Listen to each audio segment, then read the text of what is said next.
Ignacio de Posadas es abogado referente del Partido Nacional, fue ministro de Economía y Finanzas y, como fuimos hablando en el correr de Buen Día, es autor del libro ¿Te acordás, hermano? Ya entonces toma el café Ignacio de Posadas.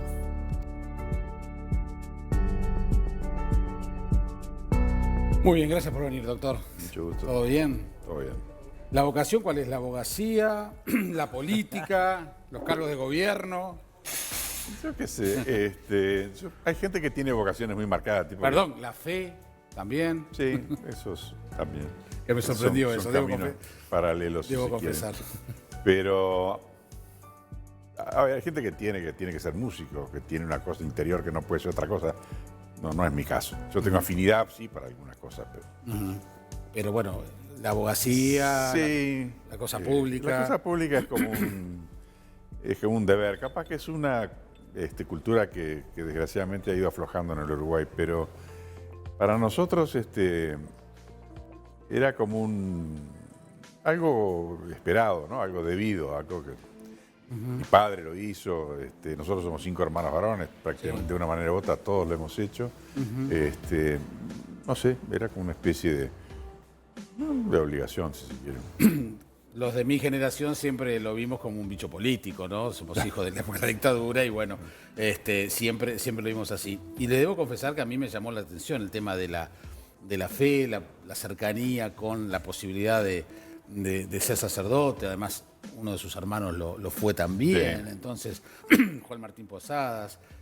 Qué fuerte también eso, ¿no? Porque, digo, Sí, son cosas que uno no... capaz que de otra época, no lo sé. No, yo creo que eso siempre está vigente. A veces puede ser que no se vea tanto, pero siempre está vigente, siempre hay gente, gracias a Dios, que tiene vocación de servicio, vocación, que tiene fe, y que siente como un llamado a responder a esa fe. Yo creo que no tiene nada de tan excepcional. Yo lo exploré durante unos cuantos años. Después llegué a la conclusión de que no, pareció que no tenía vocación. Son cosas que uno nunca las sabe a ciencia cierta, ¿no? Ni la decisión de entrar ni la decisión de salir. Qué sé yo. Y no son fáciles tampoco, le voy a decir. Doctor, en el libro, y además lo ha hecho mucho públicamente, ustedes, es esa cosa mansa que tiene, es un duro crítico, un observador muy terminante muchas veces, y en el libro queda claro lo que es el análisis, y lo vamos a hablar ahora después de muchas instituciones, del funcionamiento de muchas instituciones. Pero estoy pensando en la Iglesia. ¿Cómo la observa usted? La Iglesia que hoy ha sorprendido en los últimos años con una cantidad de denuncias, etcétera, que seguramente lo hubiera defraudado si hubiera ingresado a ella, porque la conocería. Usted habla mucho de los micromundos de los lugares.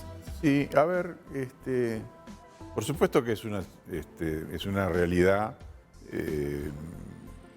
que choquea, que es censurable, y lo ha censurado la Iglesia. Pero, bueno, es propia de la naturaleza humana, es decir, hay un viejo dicho de un cardenal americano, Fulton Sheen, que fue muy famoso en su época, cuando le criticaban a otro cardenal por ser muy ambicioso. Él decía, miren, hay distintas maneras de ver las cosas. Una cosa es que te choquee que un cardenal sea ambicioso, y otra cosa es que te sorprenda favorablemente que un hombre ambicioso quiera servir a la Iglesia y ser cardenal. Aquí hay miserias humanas, ¿tá? Pero las hay en todos lados. Se ven amplificadas porque la Iglesia es una institución muy especial. Y bueno, y es humano que se amplifiquen y tienen que ser censuradas y enderezadas, ¿no? De todas maneras. Pero no es algo, a ver, no es la prueba del 9 de la maldad de la institución. En todo caso, siguiendo a Fulton Sheen, lo impresionante es que una institución poblada de gente imperfecta, de una cantidad de tipos siniestros, carente de muchos valores, tiene 2000 años y 2000 años de testimonio y de servicio a la humanidad. Entonces hay que mirar las cosas. ¿Cómo le cae el Papa? A ver, tiene cosas impactantes. Es polémico, no es un Papa, a ver, por decirlo caricaturescamente, no es un Papa italiano de la curia, que todo igual y sí, vamos, o sea, viene de otro origen. Es argentino. Para nosotros, eso es, a ver, ahí hay una cosa interesante, para nosotros y para los argentinos, pero para nadie más en el mundo, eso es una cuestión así. Entonces la gente dice, no, es peronista, y fíjate que a Cristina la saludó 3 veces, pero a Macri sola vez. En el contexto de los temas que tiene el Santo Padre entre manos, que son miles, la Argentina ocupa un espacio muy chiquitito. Para nosotros es importantísimo, ¿no? Y además hacemos un juicio, es peronista, está en otros problemas descomunales, y la Argentina, digamos, no ocupa un lugar así. Es un hombre, ¿no? Fuera de serie, pero bueno, es un hombre. Ya. Tiene para mí cosas que son súper importantes. Ha revitalizado cosas en la Iglesia, que siempre precisa la Iglesia renovarse, digamos, la vocación por los pobres, que bueno, el ser humano va ablandando el cuerpo. Entonces, de tanto en tanto viene bien una persona que diga, no, para un poco porque... Nos está haciendo la mano en otros temas. Después, en materia económica, yo con muchas cosas no coincido con él y gracias a un amigo, que yo lo menciono ahí, yo tuve una serie de compañeros cuando estaba estudiando con los jesuitas en Canadá. Uno de ellos, el Papa lo hizo cardenal hace 3 o 4 años. Yo mantengo con él una relación a la distancia, pero muy estrecha, un hombre fuera de serie. El Papa lo acaba de mandar a la frontera con Ucrania para apoyar a los refugiados. Y cuando salió la primera encíclica del Santo Padre, que tenía algunos temas económicos que a mí me parecían equivocados, le escribí, le digo, mirá, esto... Y que es un tipo genial, me dijo, bueno, ¿y por qué no le escribís al Papa? Digo, no, está la mezcla al Papa, no. No, me dijo, escribile. Entonces, bueno, después de mucho pensar y qué sé yo, le escribí. Y me contestó, sí. Bueno, digo, me contestó, me agradeció y me dijo que bueno, que eran puntos de vista y tal y cual.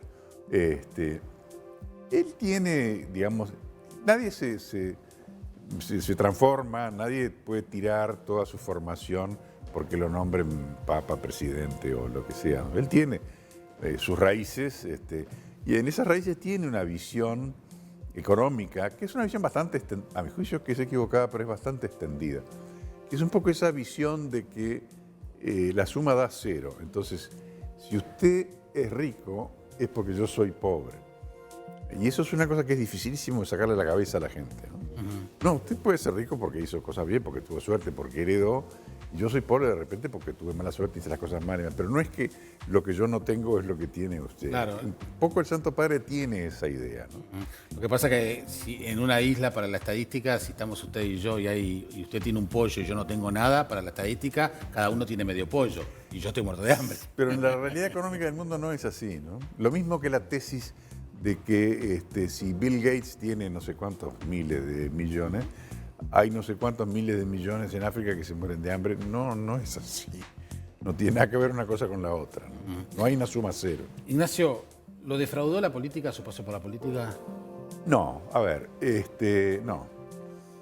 Yo, primero, nunca pensé de que iba a ser, digamos, de la política mi vida, ¿no? Yo siempre lo encaré, bueno, de forma distinta, porque distintas etapas de la vida. Si quiere, cuando yo volví al Uruguay, eran momentos muy especiales. Yo lo había conocido a Wilson hacía mucho tiempo. Bueno, empecé a conversar un poco con él, me entusiasmó. Wilson es un tipo fuera de serie. Sí, claro. Y ya, digamos, me largué a dar una mano. Yo no quise, ahí hubo un momento dado la posibilidad de una candidatura a diputado por Montevideo. Me pareció que no era eso lo que yo quería. Bueno, y ahí, digamos, me la jugué a ese nivel, ¿no? Después vino lo que vino, los años de dictadura y especie de desierto forzado que tuvimos todos. Y cuando vino la salida otra vez, era una situación súper especial. Y los que no estaban proscriptos tuvieron que estar en primera línea. Sí, yo nunca estuve demasiado, andaba ahí, yo qué sé, revolviéndome. Pero después, todo aquel momento de Wilson, si tenía que venir, si no yo me opuse a la vuelta de Wilson, me pareció que era un error. Desgraciadamente tuve razón. Había un poco la idea de que los militares no se iban a animar a meterlo preso y sobre todo que si lo metían preso el frente no iba a las elecciones. Sanguinetti ya le había advertido a Wilson en una reunión en Santa Cruz de la Sierra que estaba Juan Martín le había dicho no te equivoques porque el Frente va a ir a la elección contigo y sin ti. Pero bueno, había mucha presión del entorno de Wilson, se la jugó, vino en junio, esa cosa tan maravillosa que fue el Ciudad de Mar del Plata, ¿no? Que fue una cosa bien del sol, el Partido Nacional, manga de loco que somos nosotros, armamos, pero fue algo lindísimo. Sábado 16 de junio de 1983. Y bueno, también ahí había que jugársela. Y después, por la patria tenía Wilson, y después tenía ciertas cosas de, qué sé yo, un poco de desorden y otro poco de una concepción que digamos, yo ya estaba de vuelta, que era, si se quiere, hija de la CEPAL, hija de la CIDE, aquel proyecto que fue muy impactante que tuvo el Uruguay en determinado momento. Era un poco el desarrollismo, la planificación. El 65 por ahí. Ahí va. El desarrollismo, la planificación. Yo cada vez más, a medida que iba estudiando y la experiencia, convencido de que eso no funca, ¿no? Y se da su acercamiento con la calle. Yo a la calle la conocía toda la vida, somos muy parientes. Pero, sí, pero digamos, políticamente, sí, al herrerismo. Yo lo vi a él más cercano a lo que yo pensaba en esas cosas y mucho más organizado, muchísimo más. Y efectivamente es así, es decir, la calle es un hombre con una visión mucho más moderna, una visión de estadista, y tenía una cosa mucho más armada y con un norte bien claro, ¿no? Para dónde quería ir. Y bueno, también empecé dándole una mano en determinado momento cuando apareció, que también cuando arrancamos, la calle no era nada, digamos, desde el punto de vista de peso político. Empezamos una cosa que medio en broma se llamaba la craneoteca, y en determinado momento, bueno, pareció que sí, que efectivamente ganábamos. Y ahí la calle, por un lado, se asustó, como era lógico, y empezó a poner énfasis en el día después, ¿no? Entonces, bueno, empezamos a pensar esto, empezamos a preparar esto, estudiarme esto otro, bueno, poco a poco, hasta que un tiempito antes me dijo, bueno, vas a tener que ser ministro de Economía. Y la verdad que... Es muy divertido el relato de cómo llega a eso, ¿no? Que Santoro le dice, te tocó chiquito. Ahí yo me opuse. Le sugerí que empezara a hablar con Enrique Braga, bueno, arrancó para ese lado. Braga y una semana después me dijo, bueno, pero entonces tú vas a ir sexto al Senado. Como yo calculé que no salían que no sacábamos 6 senadores, le dije, bueno, dale, no pasa nada, poneme sexto al Senado, vamos a discutir las cosas que son inútiles, ¿no? La quedé y salí senador. Y ahí quedé embarcado en otra cosa. Y cambió su vida radicalmente. Mucho, sí, eso sí. Total, ahí fueron como 8 años de un cambio, sí, total. Y después le toca ser ministro. Claro. El libro, usted tiene una memoria increíble, porque las cosas que cuenta, con el nivel de detalle que cuenta, es impresionante. Desde las plantas en el despacho del Ministerio de Economía hasta el cuadro que estaba colgado y que después Bención lo sacó. Eso está bueno. Es una buena anécdota. Eso está muy bueno. Hacia la oscuridad es... El ministerio tenía, el despacho del ministro, todavía es una cosa horrorosa, porque tiene todo un lambrí de madera, es una especie de catafalco horrible. Sí. Además tenía una alfombra en pedazos, los muebles oscuros, horrible, un lugar espantoso. Todo el Ministerio de Economía no es de los más lindos. No entraba luz, horrible era, ¿no? Ya me habían hecho el cuento en los primeros días que años antes habían nombrado ministro a un contador Ibarra San Martín, que era muy buena persona, yo lo conocí. Y estaba embaladísimo el tipo. Entonces termina el juramento, qué sé yo qué, llega al despacho, llama al director general del ministerio y dice, bueno, fulano, a ver, esta alfombra nos vamos a sacar, las pirotecas, las cortinas las vamos a cambiar, los muebles, no sé qué, tal. Y cuando iba por el 5º o 6º artículo, el director, que era un veterano, le dice, ¿le parece, ministro? Mire que duran muy poco estas cosas, ¿no? Con lo cual lo planchó, quedó todo igual, no cambió absolutamente nada. Yo cambié la alfombra, que la pagué yo, porque ya era una vergüenza. Y Malena, mi mujer, puso las plantas. Pero la decoración consistía de 2 cuadros en cada punta del despacho.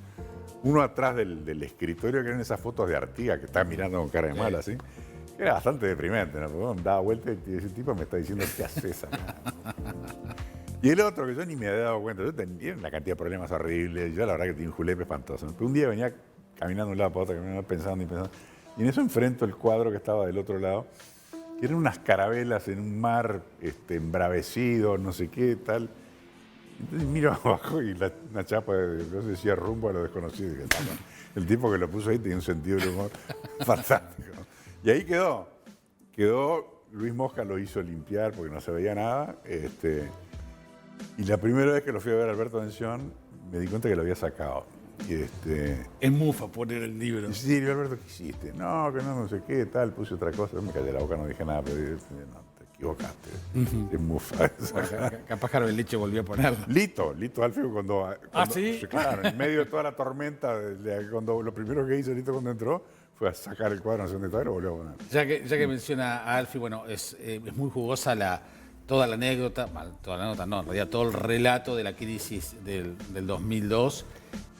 Y me llama la atención que en realidad pone a Alfie como realmente el artífice de la salida, cuando en general la figura de Achugarri es la que ha estado más presente como Esa es una parte del libro que me han criticado, de que al querer enderezar las cosas quizá dejé mal parado a Alejandro Achugarri sin querer. A ver, el libro tiene distintas motivaciones, pero una de las motivaciones que tiene es que a mí me tocó en distintas oportunidades ser, no necesariamente protagonista, pero bueno, ser o espectador próximo o actor. Sí, testigo privilegiado. Y entonces hay determinadas cosas que el relato oficial las cuenta de una manera y que yo la viví y no eran así. Una de ellas es este episodio, donde Alejandro queda como el héroe. Era una muy buena persona, un excelente tipo. Pero la realidad es que la ola lo pasó. Alejandro además no tenía experiencia ejecutiva. Alejandro había estado toda su vida en el Parlamento. Pero un hombre fundamental para Valle que estuviera ahí. Jorge terminó dolido con Alejandro, porque Alejandro se fue. Sí, ahí usted dice que Valle lo consideraba una traición esa. Jorge quedó muy dolido, ¿no? Además Jorge quedó, sobre todo los primeros meses del episodio, sumamente alterado. Era una cosa muy jorobada, Era muy, pero muy, muy jorobada. Y Alejandro no hizo pie, tanto no hizo pie que en determinado momento me pidió a mí que fuera a negociar a Estados Unidos con el Fondo Monetario, que era medio absurdo porque yo no era nada de nadie, ¿no? Bueno, ya marché. Cuando en definitiva Alejandro no aguantó más y se fue, Valle nombró a Alfie.